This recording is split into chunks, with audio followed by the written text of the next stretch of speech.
오늘 하나님 말씀은 고린도전서 15장 1절부터 12절 말씀입니다. 고린도전서 15장 1절부터 12절 말씀. 우리 돌아가면서 한번 교독한 후에 제가 받들어 읽었으면 좋겠습니다. 그만큼 이게 중요한 말씀입니다. 또한 그렇게 하면은 저희가 같이 더 은혜 받을 줄 믿습니다. 고린도전서 15장 1절부터 12절 말씀. 형제들아, 내가 너희에게 전한 복음을 너희에게 알게 하노니 이는 너희가 받은 것이요 또 그 가운데 선 것이라. 내가 전한 말을 굳게 지키고 헛되이 믿지 아니하였으면 그로 말미암아 구원을 받으리라. 내가 받은 것을 먼저 너희에게 전하였노니 이는 성경대로 그리스도께서 우리 죄를 위하여 죽으시고 장사 지낸 바 되셨다가 성경대로 사흘 만에 다시 살아나사 게바에게 보이시고 후에 12 제자에게와 그 후에 500여 형제에게 일시에 보이셨나니 그 중에 지금까지 대다수는 살아있고 어떤 사람은 잠들었으며 그 후에 야고보에게 보이셨으며 그 후에 모든 사도에게와 맨 나중에 만삭되지 못하여 난 자 같은 내게도 보이셨느니라. 나는 사도 중에 가장 작은 자라. 나는 하나님의 교회를 박해하였으므로 사도라 칭함받기를 감당치 못할 자라.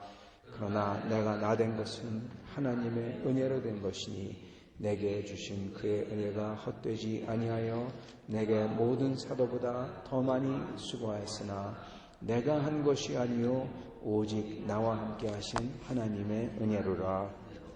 그러므로 나나 그들이나 이같이 전파하며 너희도 이같이 믿었느니라.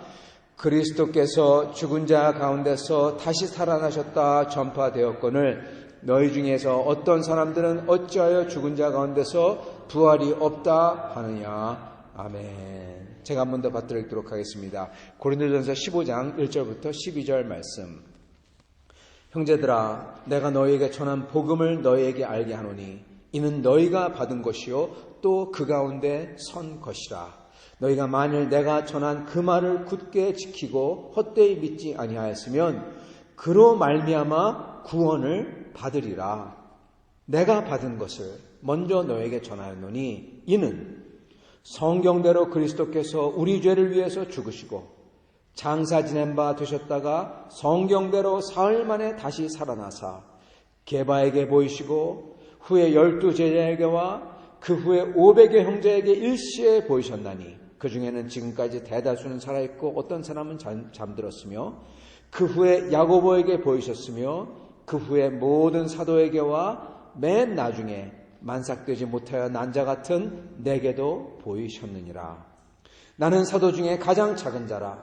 나는 하나님의 교회를 박해하였으므로 사도라 칭함받기를 감당치 못할 자니라. 그러나 내가 나된 것은 하나님의 은혜로 된 것이니 내게 주신 그의 은혜가 헛되지 아니하여 내가 모든 사도보다 더 많이 수고하였으나 내가 한 것이 아니요 오직 나와 함께 하신 하나님의 은혜로라.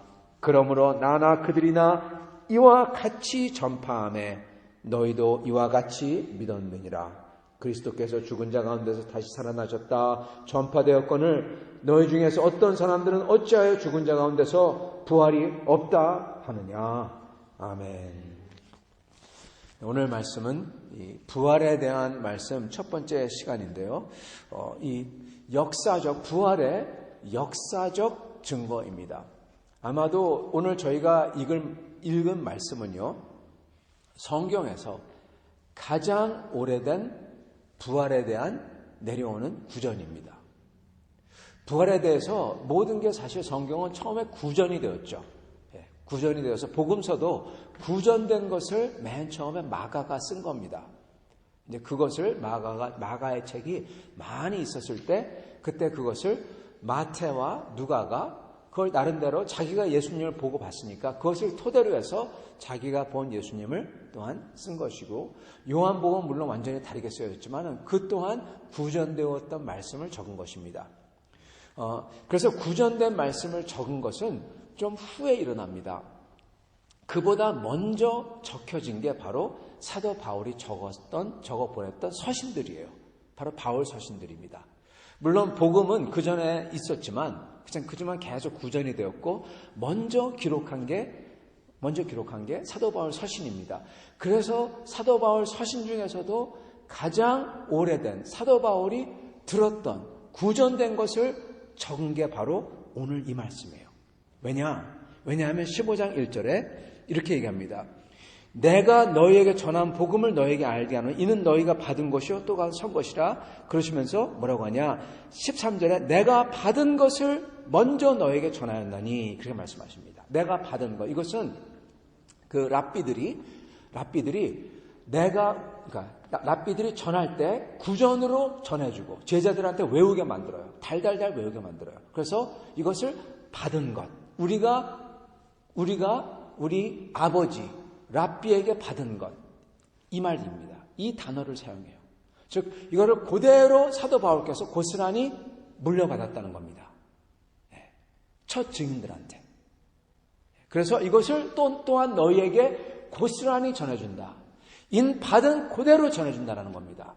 그리고 이것은 여기에 적힌 것은 굉장히 규칙적으로 마치 시처럼 외우기 쉽게 딱딱딱 끊어지게 전해져 있어요. 적혀 있어요. 그게 뭐냐?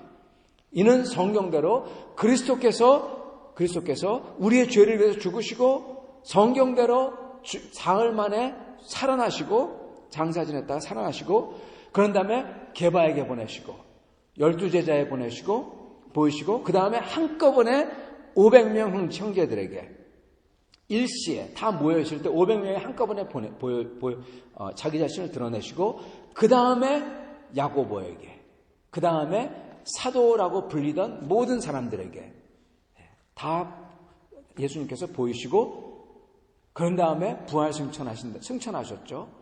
그런 다음에 맨 마지막에 자기 사도 바울에게 다메섹 도상에서 보이셨다는 겁니다. 그래서 이게 베드로 12, 500명 한꺼번에, 그런 다음에 야고보, 사도. 여러분 이게 우리 기독교의 반석입니다. 가장 중요한 부활의 증거예요. 여러분 왜 이게 가장 중요한 증거냐? 이것만큼은 그 어느 누구도 부인할 수가 없어요.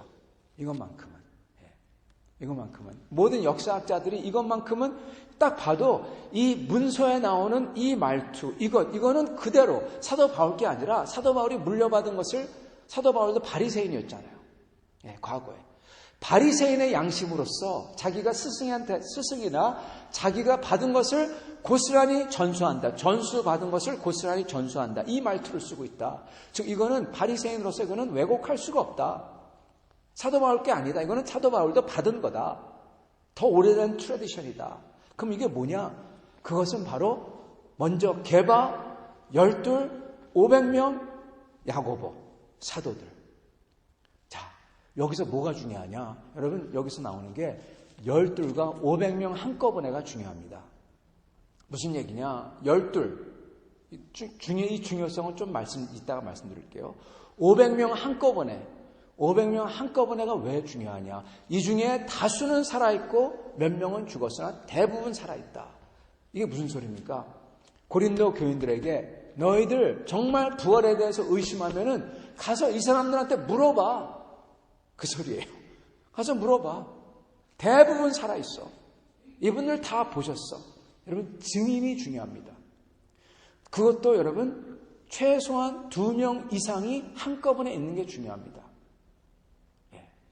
증인이 5이 한꺼번에 다 같이 모여서 듣고 회의를 했다. 이게 사실이다. 그거는 부인할 수가 없어요. 묘지위원회 때 그랬죠. 5명이 한꺼번에 계셨죠. 전정식 장로님, 최태우 장로님, 이해난 장로님, 천 목사님 다시 거기 계셨습니다. 다 한꺼번에 보고 들었어요. 이거는 부인할 수가 없는 거죠. 500명이 한꺼번에 예수 그리스도를 보고 부활한 분을 봤다. 저분 맞아. 저분이 예수 맞아. 이거는 그 어느 누구도 부인할 수가 없는 거예요. 그 많은 역사학자들은 예수가 죽었다가 살아난 것, 죽은 거 맞다. 그러나 예수는 죽었다.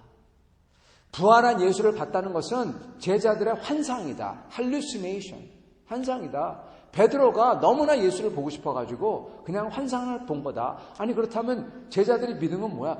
그 사람들은 그 바닷가에서 예수를 봤다는 거는 예수와 비슷한 사람, 그들이 예수를 보고도 못 알아차렸자 하지 않냐? 예수와 비슷한 사람이 또 나와서 나는 예수다 그랬을 때 예수님인가 보다 그랬던 거다. 그렇게 얘기를 합니다.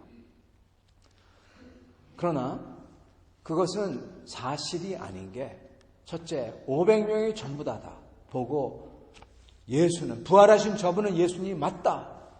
그럴 수가 없어요. 그런 일이 일어날 수가 없어요. 두 번째는 그만큼 12제자가 왜 중요하냐면요. 500명이 왜 중요하냐면요. 이 모든 사람들이 특히 12제자들이 어떻게 살았습니까? 예수를 증거하려고 살았어요. 네. 저는 옛날에 제가 16살 때 여의도에 있는 그 침례교회 거기서 물론 저희 집안은 아버님이 카톨릭이라서 예전부터 예수를 믿었고 성경책 어렸을 때 읽었습니다. 아버님은 딴 건 몰라도 성경책만은 진실이다. 읽어라. 그래서 읽었어요. 아주 재밌게 읽었어요. 어렸을 때. 근데 크면서 그 예수님을 나름대로 그냥 교회도 안 가고 그냥 멀리 떨어져 살았어요. 예수님에 대해서만 알고 있었지. 근데 어느 날 교회가 가고 싶었어요. 제가 그 중동에 있을 때도 참 하나님께서 인도하셔서 중동에 다 무슬림 천지인데 이상하게도 성경 공부반에 들어가게 되었어요. 하나님의 인도하심이죠. 그래서 거기 다니다가 그것도 뭔지 모르고 다녔어요. 내 기억이 나는 거는 기드원 이야기를 갖다가 연극한 거 같이 연극에 참여하고 재밌게 놀던 거밖에 기억이 안 나요. 복음 하나도 기억이 안 나요. 근데 그랬어요. 그러다가 교회가 가고 싶은 거예요. 한국에 와서. 이상하죠? 그래서 교회 가겠다. 그러니까 마침 여의도에 살았는데 여의도 순복음교회 침례교회에 가게 됐습니다. 근데 거기에 외국인 미국인 선교사님이 계셨어요. 제가 영어를 하는 걸 보고 너 이리 와. 그러더니 같이 성경 공부를 하죠. 그래서 그러자고 성경 공부하다가 그분이 복음을 전도해 줬어요. 전도해 주시는데 예수님이 너를 위해서 죽으셨고 그리고 3일 만에 부활했어. 근데 그 부활했다는 게 도무지 믿기지 않는 거예요. 어떻게 부활할 수가 있지? 이거 다 실례합니다. 뻥 아닌가? 성경책 누가 썼어요? 제자들이 썼어. 그래요? 제자들이 기록하고 제자들이 다 썼어요. 이걸 어떻게 믿어요? 제자들이 다 거짓말한 거 어떻게 믿어요? 그 소리는 차마 입에 말을 못했지만 선교사님은 얼굴을 보고 도저히 그럴 수가 없었어요. 물론 믿게 됐지만 근데 여러분 그때 선교사님 이 말씀을 해줬더라면 참 좋았을 것을. 그게 바로 이겁니다. 그 예수를 믿는다는 제자들 이걸 기록한 분들이 어떻게 살았는 줄 아니? 자기를 위해 산 게 아니라 예수님을 증거하려고 모든 것을 다 내어주는 삶을 살았어. 모든 것을 다 내어주는 삶을 살았어. 그들의 인생은 예수를 증거하려고만 살았어. 그리고 어떻게 죽었는 줄 아니?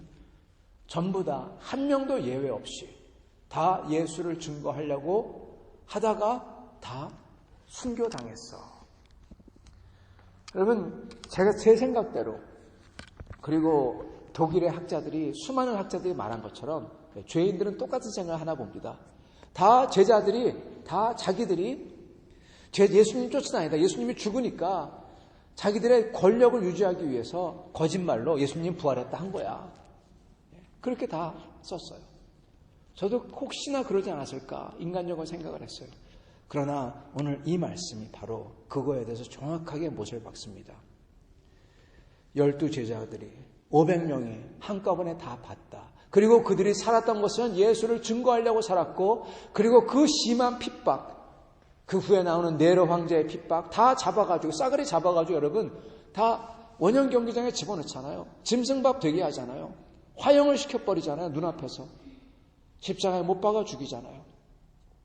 그럼에도 불구하고 그들은 전부 다 그 유명한 코바디스, 핍박이 온다는 것을 알고 베드로가 다 로마를 피하자고 가는데 예수 그리스도가 중간에 나타났어요.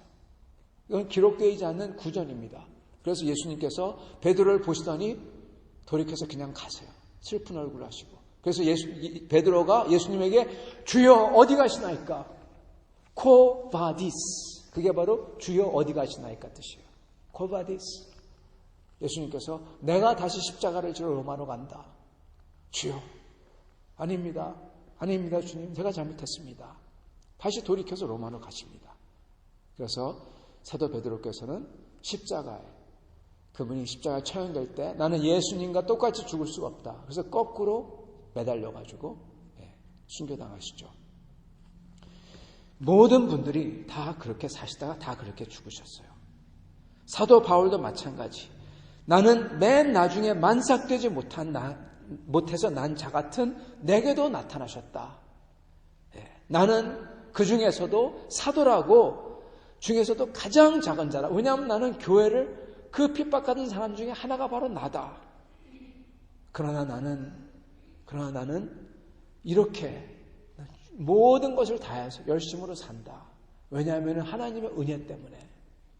이게 바로 사도들의 태도를, 사도들의 마음을 증거하는 구절인 것입니다. 성도 여러분, 우리 주님께서는 살아계십니다. 우리 주님께서는 살아계세요. 저도 예수를 믿을 때 그 어떤 것보다 가장 확실한 게 바로 교회의 증거인 겁니다. 그리고 예수 그리스도 당신의 자신의 증거세요.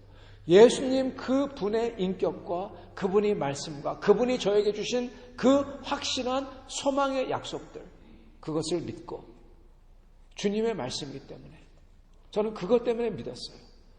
그리고 그 다음에가 바로 사도들이, 그 교회가 그렇게 주님의 복음을 위해서 살다가 죽은 그 증거인 것이죠. 주님은 성경대로 그리스도께서 우리 죄를 위해서 죽으셨습니다. 그리고 성경대로 다시 살아가셨습니다. 성경대로 여러분 이사야서 53장을 한번 읽어보세요. 시간이 없어 읽을 수 없지만 이사야서 53장에 나오는 대로 주님은 우리의 죄를 위해서 채찍을 맞고 주님의 죄를 위해서 다 고난당하고 하나님의 종이 그리고 그 주님이 다시 사셨어요. 저희는 그것을 믿습니다.